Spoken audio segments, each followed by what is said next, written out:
rising again in Nigeria's biggest opposition party, and at the heart of it all, the infamous G5 governors. Nyesom Wike says they saved Nigeria from chaos in 2023, but did they also destroy the PDP from within? Today on Viewpoint, where we discover perspective and embrace dialogue, we discuss the rift, the rebellion, and what it all means for 2027. I'm Olaiton Babatunde. Stay with us.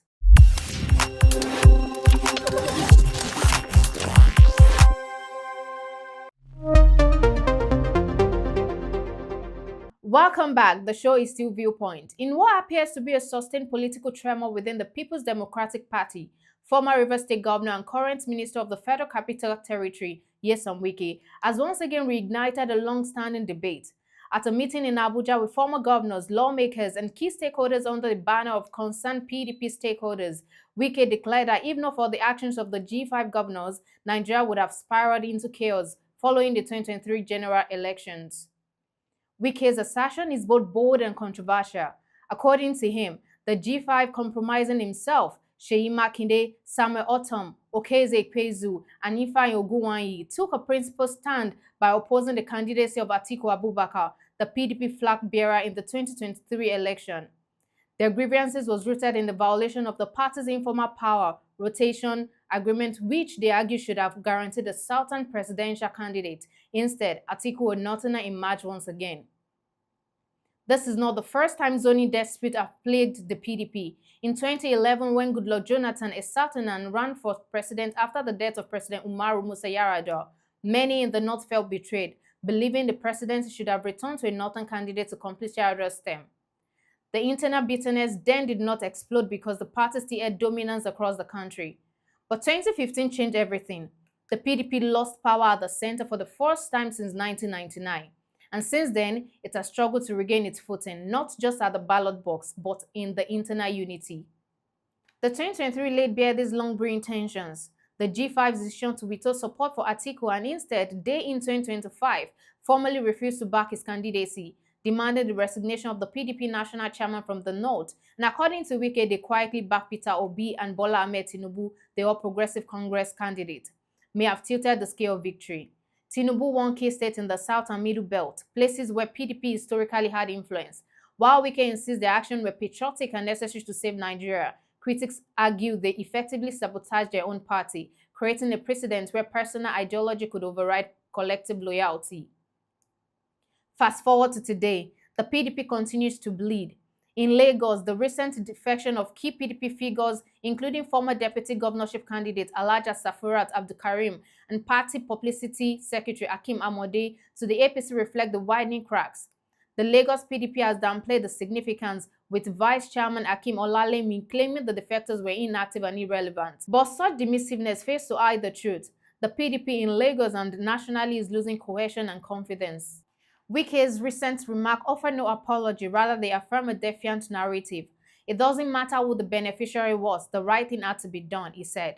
To his faction, party survivor is predicted on justice, equity, and constitutional fidelity. But the counter view is that the G5 effectively aided the demise of the very institution they now claim to protect. This brings us to a larger issue, the paradox of a political principle versus party discipline. Is it truly democratic to defy a party's candidate in defense of constitutional interpretation, or does that amount to internal insubordination that weakens institutions? Wike has made a name for himself as a fearless political gladiator, often positioning himself as a defender of fairness. However, that same personality has alienated former allies, created rival factions, and rendered PDP's national cohesion fragile. Moreover, his current role in the APC-led government as Minister of the FCT adds another layer of complexity. While he has not formally defected, his loyalty appears suspended between two opposing poles, a sitting administration he serves and a party he once helped build. Many see this as political opportunism masquerading as patriotic intervention. From a historical standpoint, PDP's internal crisis is reminiscent of the factional chaos of 2013, when the new PDP emerged under Kawu Baraje, splitting the party and eventually empowering the APC to secure victory in 2015. That crack, too, was about perceived injustice and regional marginalization. It seems the party has learned little from history.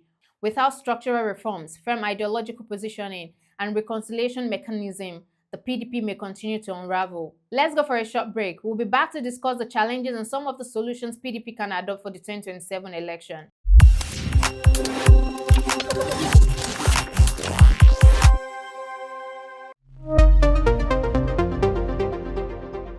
Welcome back. The challenges confronting the PDP today go beyond personalities. They're systemic, ideological, and structural.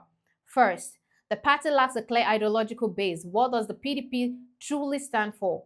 In the past, it could claim to be a broad-based national movement, but over time, it has degenerated into a platform for individual ambition rather than collective vision. The absence of a binding political philosophy has made it easy for internal crises to escalate. Secondly, the issue of internal democracy remains a persistent cancer. Party primaries are often marred by manipulation, godfatherism, and lack of transparency. Until the PDP adopts a bottom-up approach to leadership and decision-making, disgruntled members will continue to jump ship or act out of their frustration in ways that hurt the party. Also, the zoning controversy has never been properly addressed. If the party wants to maintain national relevance, it must codify its rotation policy, ensuring that it is respected not just in presidential election, but across all levels. The lack of clarity and consistency fuels suspicion and fractures alliances. Communication and public relations have been weak. In an age of information, perception is as important as performance. The PDP has often allowed opponents to define its narrative. Wike and others have leveraged this vacuum to portray themselves as the voice of the reason, while the party's official channels remain either muted or contradictory. So what is the way forward? PDP must urgently initiate a comprehensive reconciliation process. This cannot be symbolic or cosmetic. Independent arbiters, possibly elder statesmen and respected non-partisan figures, should facilitate honest conversations. The grievances of the G5 and others like them must be heard and addressed. PDP needs to redefine its purpose. Is it a party of social democracy, centrism, or a blend of populism and pragmatism? Without a guiding compass, it will remain a vehicle for chancing political gain rather than a pillar of national progress. At VG Media, we believe Nigeria's democracy thrives not just on credible elections, but also on strong opposition.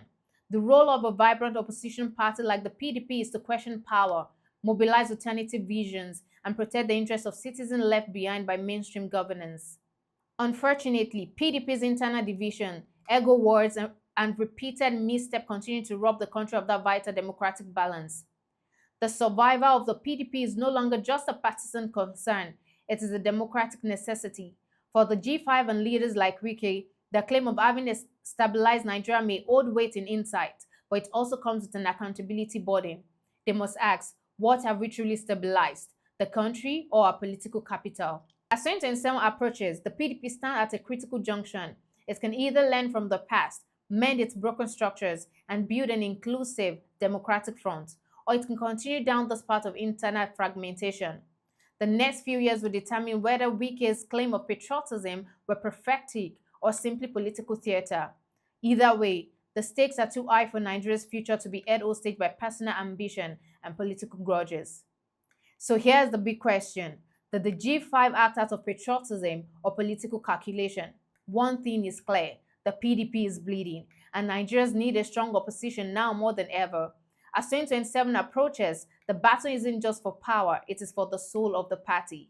Thanks for watching. Don't forget to like, share, and subscribe for more in-depth political analysis only on VG Media.